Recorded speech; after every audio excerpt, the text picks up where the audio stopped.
Thank you for joining us today. I'm going to call the September 5th, 2024 meeting of the Native American Commission to order.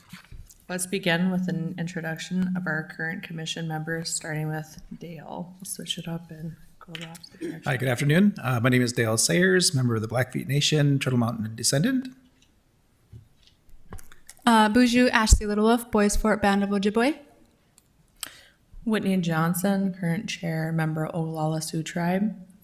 Emily Sargent, member of White Earth Nation. Lisa Duchesneau, member of the Red Lake Band of Ojibwe. Do we have anybody on the phone today? Okay, we don't. We're also joined by our city commission liaison, John Strand. And I don't believe that our new Fargo School Board liaison, Nikki, was able to make it. The next item is going to be to approve the agenda and the minutes for the May 2nd meeting. Can I get a motion to approve the agenda and minutes?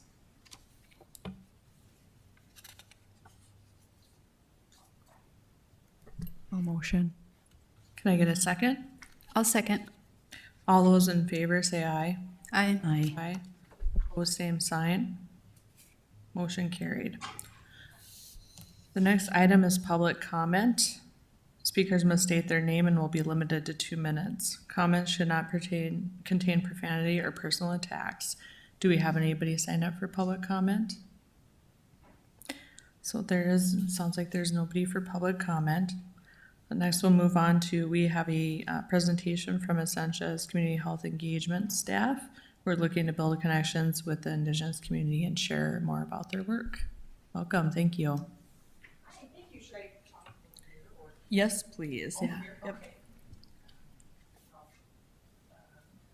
So I don't have any formal presentation stuff, and I will certainly be able to follow up with any materials that you're interested in or kind of just like go more in depth about some of the work that we do at Ascension Community Health and our community health needs assessment process that we're currently undertaking right now, but just kind of wanted to, along with my colleague Matt, that you'll hear from pretty quickly here, but introduce ourselves, talk a little bit about the work that I do in community health at Essentia, and then just kind of maybe have a little bit of a discussion or get your thoughts, opinions, and ideas on ways that the community health team can engage with Indigenous and Native folks in the area and hopefully reach that population just with a community health survey that we're currently doing that will help inform the community health work that Essentia does for the next 3 years. So helping us really engage with all of the folks in the communities that we serve with our hospitals and our clinics.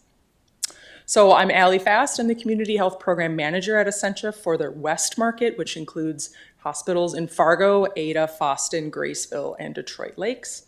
And the Community Health West team has 3 people total. I oversee 2 folks, Katie Vasey and Rashid Hussein, who do similar work and just engage with the community and kind of just go through our work plan that we have that spans 3 years. So our work is guided by a community health needs assessment, which nonprofit organizations, hospitals, and city and county public health and things like that are required to complete every 3 years for us.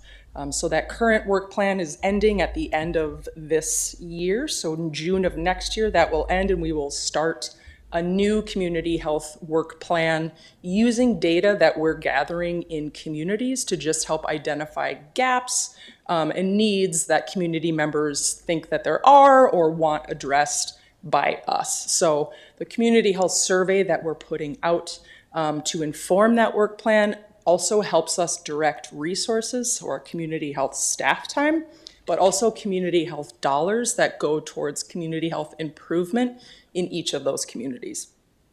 So that survey is currently open, and our Detroit Lakes Hospital covers the White Earth Reservation, and we are hoping to be able to get your advice, thoughts, opinions, help on reaching folks there and getting their input on that survey so that we can really look to see what their thoughts on the needs and the gaps are and help close them through like community health work and community health dollars that we have to allocate.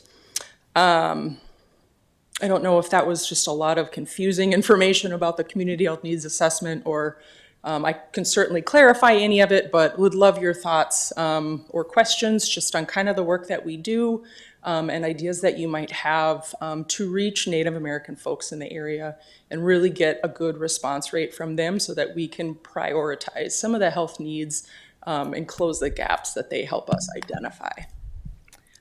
I have a few follow-up questions just Sure. because I know that, like you said, you're covering the White Earth Reservation area. And two questions for you. One Yeah. being, have you tried to get in contact with people from Indian Health Service or the Sure. health directors within the reservation there? Like, have you done that yet? So we're working with, in our Detroit Lakes Hospital, we have a couple of different departments that do some work with Indian Health Service or just with like Native American people in general. So working with nonprofit organizations and things like that and have different contacts. We unfortunately aren't super organized in all of the work that we do, like specifically with White Earth, and have like a point person that knows who to reach out to and things like that. Kind of some behind the scenes work that we're doing at Essentia at Detroit Lakes to just kind of get that in order. We haven't reached out to Indian Health Service. We have reached out to just a couple of like nonprofit leaders like Christy Goulet and folks like that are in the area that can kind of help us make some connections. But no one officially, I know I don't have a point person, but that's a good idea and put that on the to-do list for Yeah, folks at I think Essentia. I would encourage you to probably figure out who that point person might be and who Sure. your liaison might be to set up some meetings with people within admin there. But also, then the second piece to that is, one thing that we really look for is if we have other outside agencies or healthcare systems wanting to partner with us to Sure. do these community need assessments, is the fairness of having access to that data, right? Making sure the Sure, tribe yeah. and tribal council and people within the health administration is going to have equal access to that Sure. data, and they have control over what you do with that data. Yeah, sure. And so just to be very prepared, that to be respectful of that, right, is to make sure that you and your team understand that that's going to be something that they're going to probably be looking for, and Sure. be able to have an open conversation with you of how you share that data. Yeah, sure, absolutely. That makes sense. Just to be thoughtful in that, Yeah, probably definitely. before Thank you you. go into that, and knowing that's what they're probably going to expect, rightfully so. Sure. Thanks. I appreciate that. I also have some thoughts. I would like echo definitely what Emily has said. I'd add to that while I don't know him personally, I do feel like White Earth's chair, Michael Fairbanks, seems to be a very actively engaged chairman Sure. and his Okay. people. I went to their harm reduction conference that they sponsored a month ago, and he attended like the entire conference. So he was there. He was visiting with people. He had a good pulse on like the matters related to addiction and whatnot on their reservation. He seems like he's a very engaged chairman. So I think like reaching out directly, like that, it sometimes can feel, I think, intimidating for people. But I do think that it also sometimes leads to like that reluctance to make those connections leads to like continued like poor relations. Sure. Another thing I'd want to add is just a reminder that about 70% of our people do not live on the reservation. Sure. So 70% of us are residing in urban areas. And something I think that happens with some of this surveying, is that my day job, my main job here, I'm a healthcare professional. I'm a nurse practitioner. I've been working in healthcare since I was 19 years old. I'm not going to date myself, but it's been a long time, a couple decades. Something that gets lost a lot in this data collection. Often Native people are not sure if they should check that box if they're not enrolled. Oh, sure. Okay. And so sometimes they will mark the something else box, which is something we kind of all make fun of because that's what we kind of get categorized sometimes as something else. Or that box is left unchecked, and then I think the data is not as accurate as it could be. And kind of giving you guys the awareness, why wouldn't somebody be enrolled? There is a very not scientific thing called blood quantum that is required for enrollment in a lot of tribes, and some of those enrollment or those blood quantum requirements are are such that people are not able to be enrolled in Sure. a tribe. It does not mean that they did not experience the same social determinants of health, issues that any other Native person would experience. And in fact, maybe some of them experience more because they're not eligible for through services through like Indian Health Service or things like that could have been very helpful for them. So that lack of access can be really difficult. And I would echo that with like people living off the reservation too, because our services that we can get from IHS are extremely limited. Sure. Even if we decide to go back home and go to IHS, even if I went to White Earth today, because I'm not a member there, but I can go to that IHS. I would not be able to use the pharmacy for any referrals that I would get from them. I would not even be able to be referred and have that referral covered because I don't reside on the reservation. Sure. So there's a lot of things like that factor into play too that really impact Native people's healthcare. But I do think like trying to make those connections is super pivotal. When these community health and needs assessments roll around, I've got to be honest, I often wonder why our board is not contacted. Sure. Yeah. Because we do, many of us have lived in this community for a long time, and we do have, access to talking with other leaders, around and whatnot. Sure. And then I think that like what gets reported is like, well, nobody was able to get any information that way. Yeah. Sure. What I can tell you what our people perceive that as is, well, nobody really tried. So, I mean, I'm just being honest with you. Not to be critical of your work right now. I think you're doing a good job by being here today. But I do think that it doesn't help our people and it doesn't help you guys if we're not honest about how things typically go in these situations. So I do really appreciate you being here today. Yeah, And I thank you think for this having me. is like a very refreshing thing. Yeah. Because typically say we hear about these, Emily and I are on the health and wellness subcommittee. And that's something we talked about in the past. It is like, have a hard time getting connected with some of this stuff, despite both of us working in healthcare. Emily's a psychologist. So we're both definitely embedded in the community in both ways as healthcare professionals and as Indigenous people. But For sure. Does anybody else have any questions or? Two questions. As far as the survey, how long is the survey open? It is open through the end of September, although it's not kind of like a hard and fast, we can keep it open longer if we need to, but that's kind of our goal is to close it at the end of September. And as far as the survey, does that cover all the areas or just, is there a survey per area? Sure. So it covers all of Essentia's footprint. So all of our hospitals from Fargo all the way east into Wisconsin. But so folks identify the kind of where they live based on zip code. So when we analyze data, that's how we look at like what folks from certain service areas are saying is we just kind of narrow down by zip code to kind of just look at the communities within certain hospital service areas. So it's a system-wide survey for Essentia, but each community health needs assessment will be for that specific hospital service area that it's looking at, if that makes sense. Makes sense. And as far as some of the community work that you've done so far, can you provide some examples or maybe highlight a few? Yeah, sure. So our current, I'll just speak to Fargo for now, but can kind of elaborate on all of our other West service areas if you're interested. So our current community health needs assessment in Fargo identified mental health and health equity as our priorities for this service area. So that started in 2023 and will go through June of 2025. So some of our current, we kind of work through like community partnerships is how we do our work.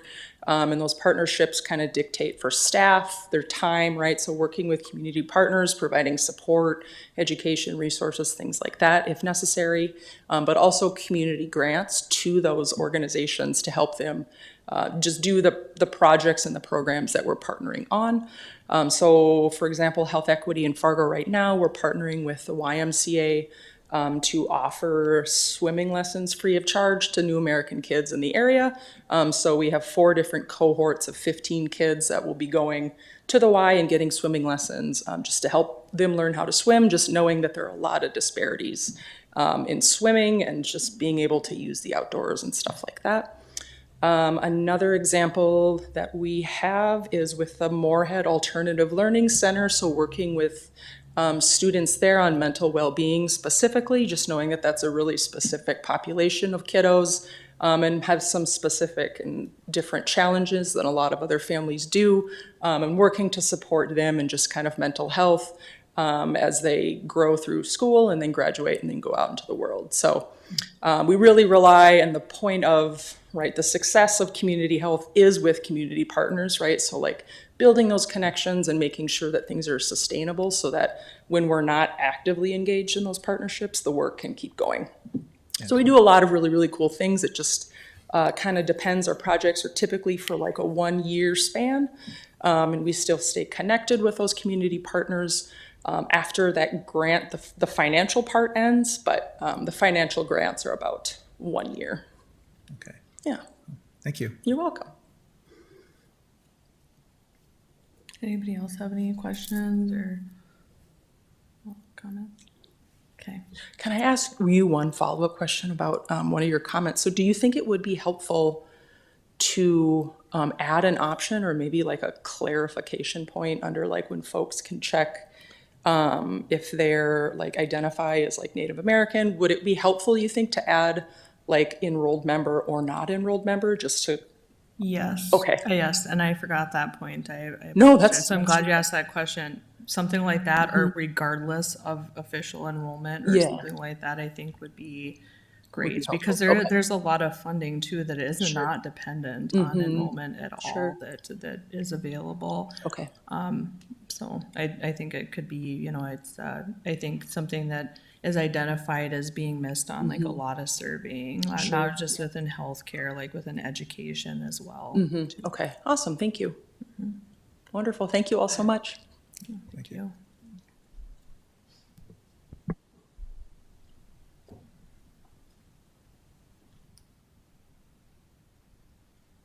Good afternoon.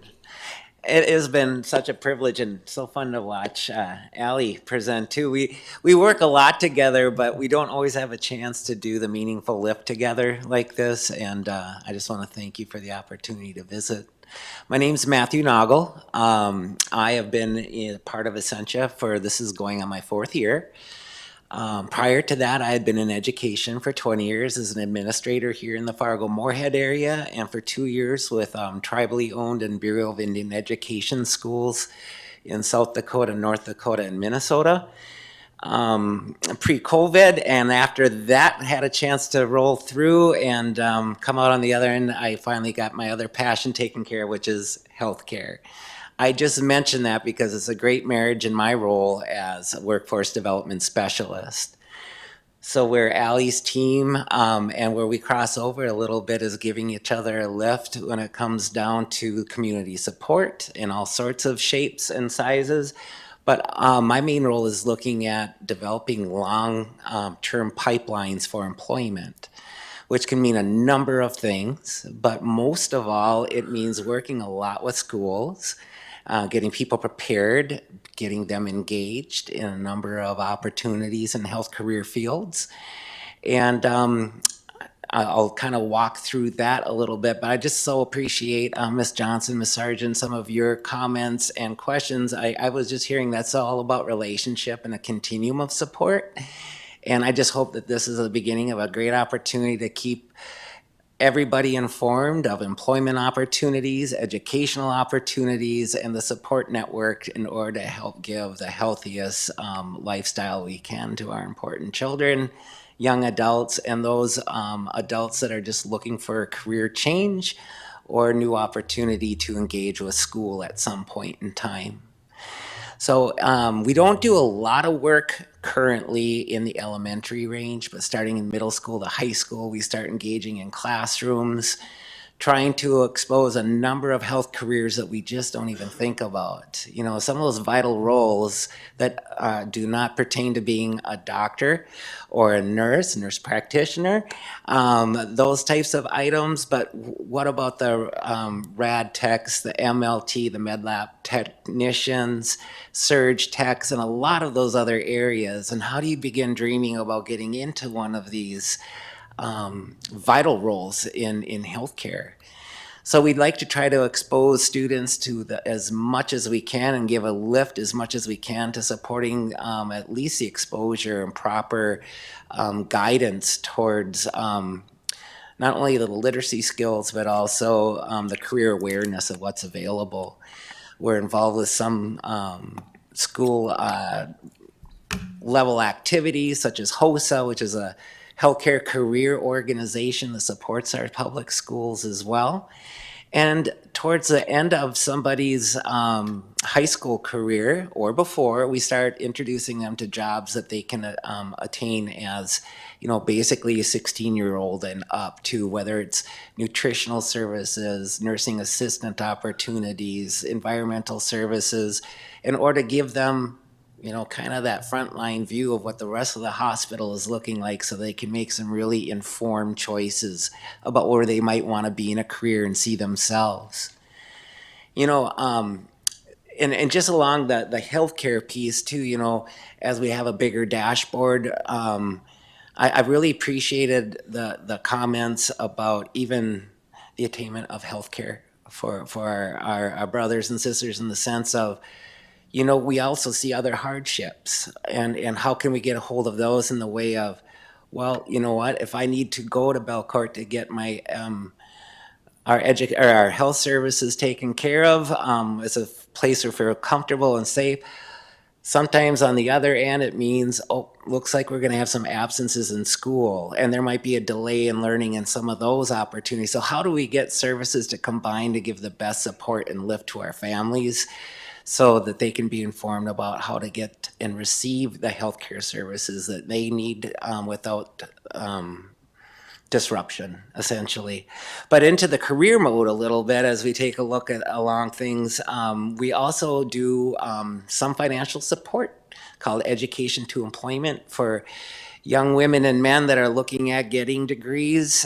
We look at opportunities to do training within our buildings, and we're only expanding that, so there's not the hardship of leaving a community in order to get the training you want to get for your continuing your goals towards attaining a career in healthcare. So I guess it's a lot about education, informing, and providing those pathways and that journey, and mapping it out about how can I either achieve a healthcare career, or how can I be involved within the system, because it takes a village to run a hospital.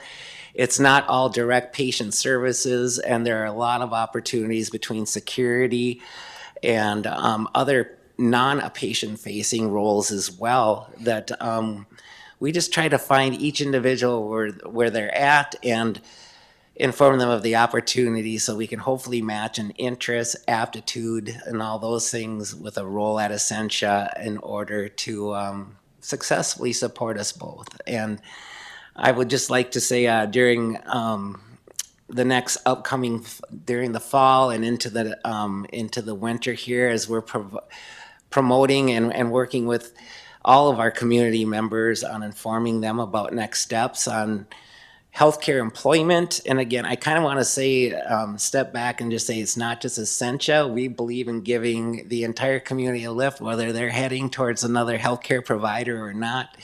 We just want to keep our talent local and be able to celebrate them in whatever system they choose to exit into initially, because we know as workforce development too, there's always momentum and shift into other areas, and that might mean that they're going to be working for more than one provider before the end of their career.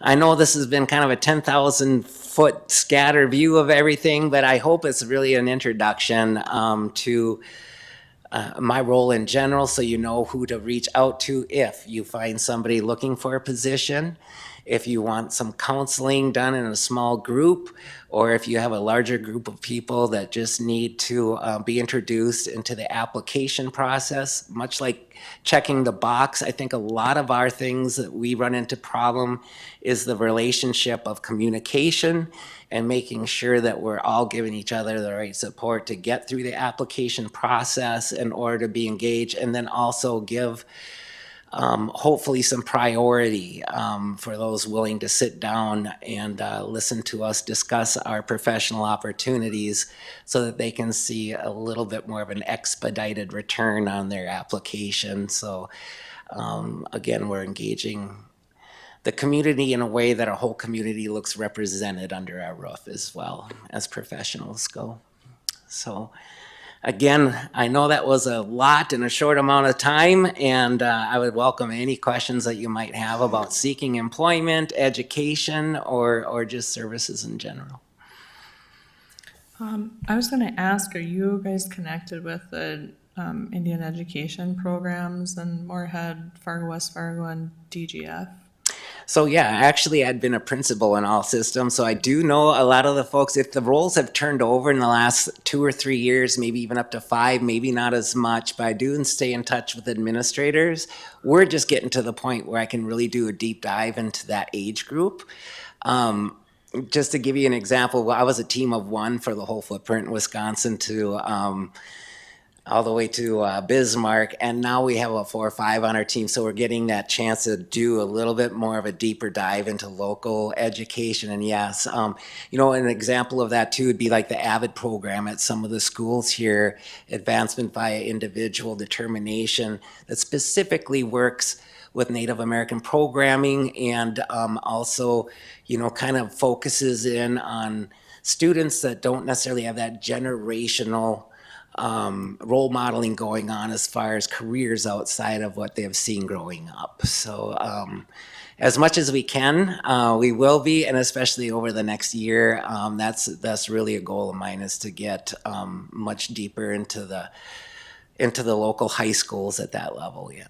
Yeah, I kind of asked, you know, and really specifically think of Moorhead and DGF, because Moorhead has the Career Academy that I've heard has plans to have like a COTA program that kids can be done with. I think by the time they're done with high school even, they're gonna have like plumbing and electrical opportunities too. And actually DGF students are gonna be able to access the Career Academy as well through a bond referendum that was passed. So they'll be able to access the Career Academy as well. So, Yeah, a couple of notes on just that. Actually, I was a privilege to be part of the DGF system when they made that agreement initially before Sam's Club was transformed. So it's been fun to see that. I visit that regularly. There are students and teachers there that I work with quite a bit. We do have some great advancement kind of programs that we've just started in smaller populations in schools to kind of give it that test kitchen run on things. This year we graduated 10 students from Central Cass with farm tech degrees. So they actually left high school with their credentials to work as a farm tech, and we're doing the same in Wahpeton right now for LPN.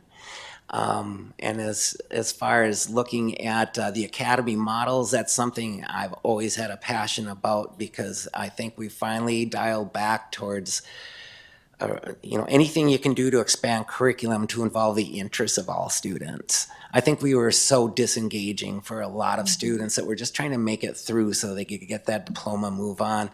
Now we're kind of getting back to where we had the privilege of being in the late 70s, early 80s, with a relationship with community colleges, getting students credentials before they leave high school in an area that they're passionate about. yeah, I totally agree. And then just kind of the other thought I had is, you know, if you ever wanted to do anything like in the community to kind of try to pull in like a informational session or whatever, I think Brandon Beatty at the Indigenous Association might be able to help kind of plan with doing something like that.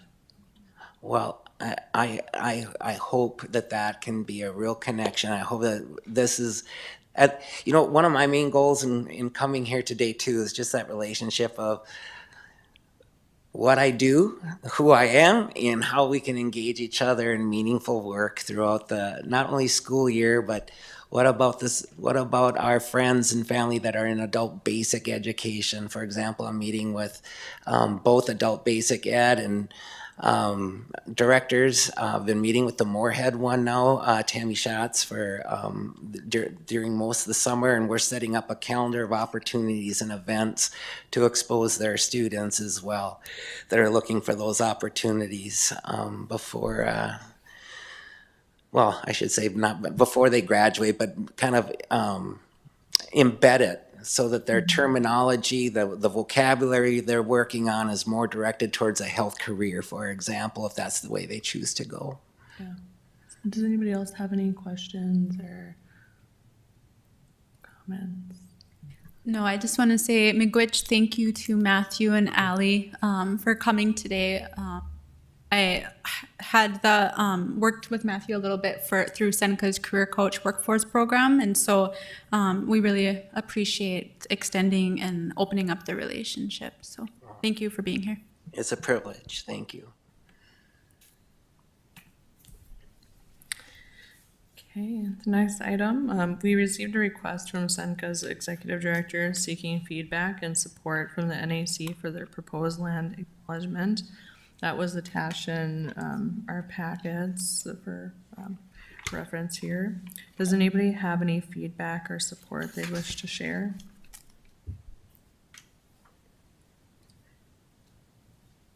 And I can just introduce myself really quick. So I'm Sarah Hasbargen. I'm here to represent our request with Southeastern North Dakota Community Action Agency. This land acknowledgement was developed by our diversity committee. And so, yes, I'm happy to read it or take any feedback, and just wanted to, and I also wanted to take a second to say thank you to all of you for the work you're doing and how much we appreciate it. Yeah, I think, I looked at, I think that it looks good. I think it's great that you guys want to develop that and have that. I don't know of a whole lot of agencies, maybe any like yours, that have done the same. So I think that's pretty impressive. Well, I can't take the credit, but I will pass it along. So we have an awesome team. Yeah, I also agree. The draft looks really great and thoughtful, and it looks like you guys put a lot of effort into carefully choosing your words and what you want to honor and recognize. So great job. All right. Thank you. We really appreciate it. Thank you for coming. Last month, Mayor Mahoney signed a proclamation observing August 9th, 2024 as Savannah Gray Wen Day. The full proclamation is enclosed in your packets. And the building was lit up too on that day. I think a lot of people in the community, I heard a lot of feedback, actually, a lot of people in the community were really happy to see that. It really was a nice way to memorialize that too. But I definitely want to give a big thanks to Amanda, Dale, and Ashley who put in a lot of time and work onto helping with the wording of that resolution and the process of that, because the process is kind of tricky to navigate through all the things where it needs to go through the city and whatnot. So you guys put in a lot of really good work. So thank you very much for that. It sounds like the family is really satisfied with it, which is, I feel like, the most important thing. So very, very good work. Anybody have any comments or follow-up on that? I just comment, I think Ruth Buffalo's intention was for hopefully this proclamation to occur every August 9th. This year it was a little, we didn't have enough time, but my hope is to hopefully community-wide have some type of awareness or education, or we had talked about maybe doing a walk or like a gathering or something. So hopefully within the upcoming years we'll have time to prepare and do something like that in the community to really honor and celebrate Savannah. Yeah, although she's not here, I think I lend some credit to Ruth Buffalo and her daughter for bringing that forward. I was on a call that day for that meeting, so I think it was Ruth and her daughter, correct? Okay, I didn't want to be missing anybody if there was more. Next is the Indigenous Association report. Brandon Beatty had texted me earlier today and said he wasn't going to be able to make it, but he did have some updates that he was going to, he shared. So Open Craft Night will be restarting next Thursday and will be 6 p.m. to 9 p.m. They plan on starting a parent and kid play group soon, which is, I think, really, it sounds like it could be a lot of fun. Trying to get Native parents and their kids together to do some activities out in the community. There is still lactation support being offered for pregnant and parent community members. Candy is still the point of contact for that. They are actively engaged in working on planning for Indigenous Peoples Day. They would like people to reach out if they have an event that they want promoted or they have ideas for things. Want to have a reminder to keep an eye on the calendar at nativefm.org or following the Facebook page. And that all I think that Brandon had given an update on that, the website address changing from what it was before, from being IDIGNS.org is now nativefm.org is the landing for Indigenous Association website, but same Facebook page.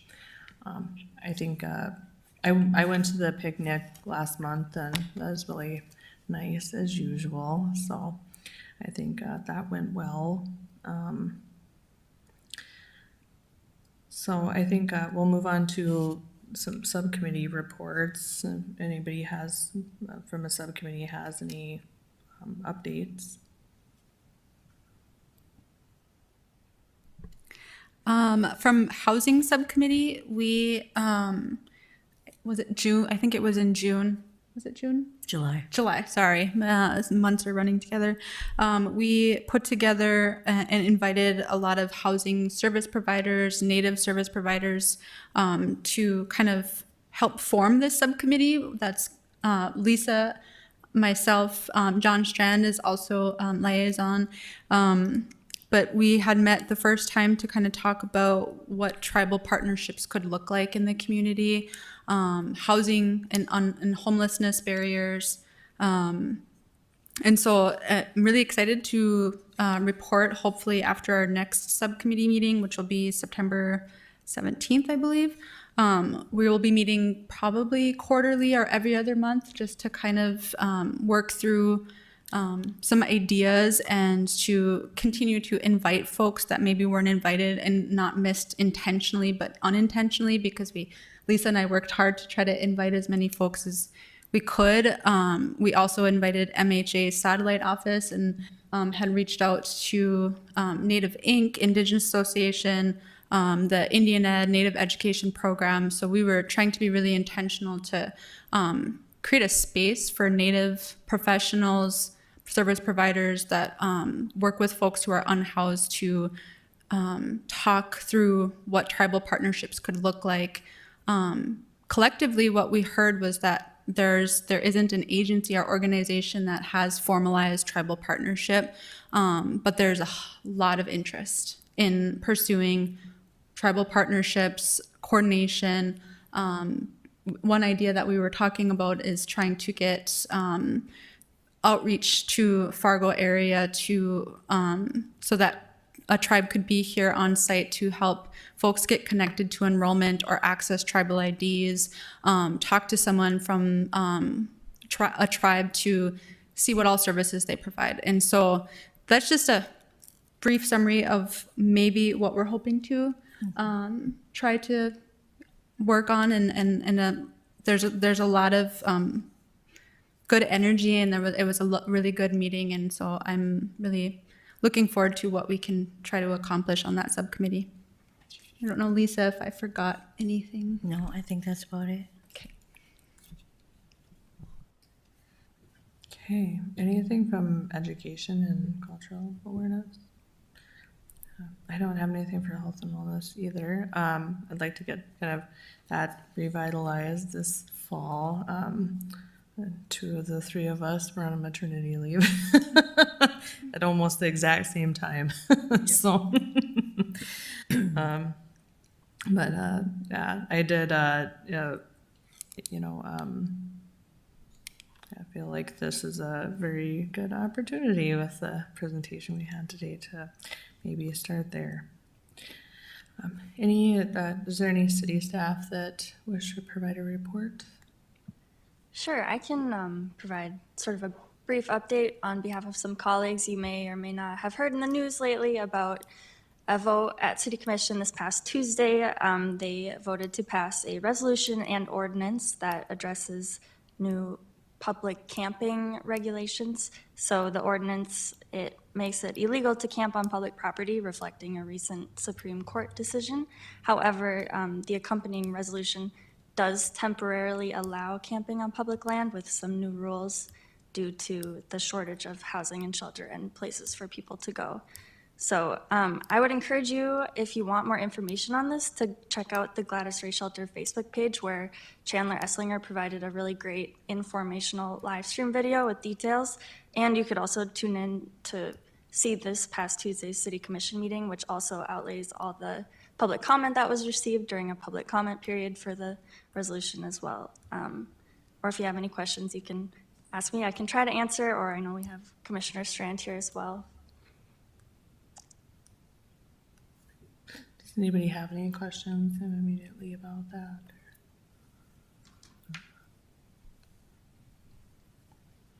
Okay, any other reports or announcements from city staff, Catlin? I think that's all for right now. And I'll also mention that I see we have the school board liaison, Nikki Gullickson, in the audience. So, All right. Any announcements from anybody? No. Okay, yeah, I think really the only one that, I was gonna think of already said in the Indigenous Association update, just to kind of, if people wanna be involved with the planning for Indigenous Peoples Day, to reach out, to Brandon and the crew over there and see how they can be involved. I know that they're always looking for volunteers too, for things, and that's always appreciated for sure. Otherwise, I could not think of any announcements either. Is there any other business? Okay. Hearing none, this meeting of the Native American Commission stands adjourned. Our next meeting will be Thursday, November 7th, 2024. Thank you.